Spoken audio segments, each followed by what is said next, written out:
নবম দশম শ্রেণীর ইজি ফিজিক্স বই থেকে এই পর্বে আমরা প্রথম অধ্যায়ের অনুশীলনীর যে এমসিকিউ প্রশ্নগুলো আছে সেগুলো আমরা একবার সমাধান করব। প্রথম প্রশ্নটার ক্ষেত্রে আমরা একটু খেয়াল করে দেখি, কোয়ান্টাম তত্ত্ব কে প্রদান করেন? কোয়ান্টাম তত্ত্ব হচ্ছে ম্যাক্স প্লাঙ্ক দিয়েছিলেন। তারপরে বোজন কার নাম থেকে এসেছিল? বোজন হচ্ছে সত্যেন্দ্রনাথ বসুর নাম থেকে এসেছিল। তারপরে নিচের কোনটি মৌলিক রাশি নয়? যে তাপ হচ্ছে মৌলিক রাশি নয়, অন্যগুলো হচ্ছে ভর, তড়িৎ প্রবাহ, পদার্থের পরিমাণ, এছাড়াও হচ্ছে আর বাকিগুলো সহ টোটাল 7টা হচ্ছে মৌলিক রাশি, অন্যদিকে তাপ মৌলিক রাশি নয়।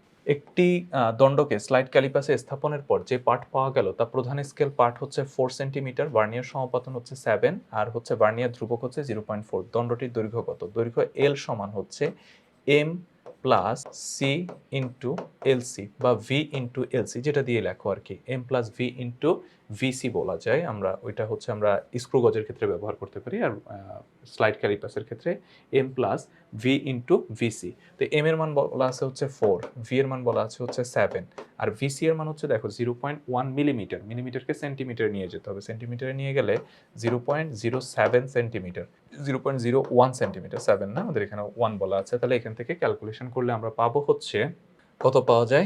7 ইন্টু 0.01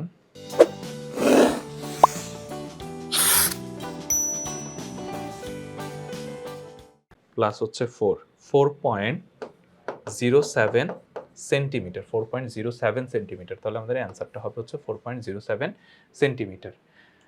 এরপরে আসো, রফিক স্কেল দিয়ে একটা পেন্সিলের দৈর্ঘ্য হচ্ছে 15 সেন্টিমিটার পরিমাপ করে। দৈর্ঘ্য পরিমাপের ত্রুটি হচ্ছে 0.5। চূড়ান্ত ত্রুটি, আপেক্ষিক ত্রুটি কত? আপেক্ষিক ত্রুটি সমান হচ্ছে চূড়ান্ত ত্রুটি ডিভাইডেড হচ্ছে পরিমাপকৃত মান, মানে হচ্ছে 0.5 ডিভাইডেড হচ্ছে 15 ইন্টু হচ্ছে 100%।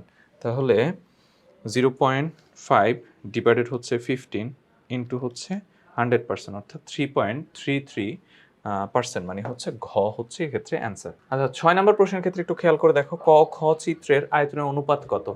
তো এক্ষেত্রে হচ্ছে দুইটার আয়তন বের করতে হবে। তো এখানে দেখো দৈর্ঘ্য, প্রস্থ, উচ্চতা দেয়া আছে, এদেরকে গুণ করে দিব, মানে 7 ইন্টু 4 ইন্টু 6, তাহলে আমরা পাচ্ছি হচ্ছে 168, অর্থাৎ এটার আয়তন হচ্ছে 168 ঘন সেন্টিমিটার। এটা তো গোলক, গোলকের ক্ষেত্রে আয়তন নির্ণয়ের সূত্র কি?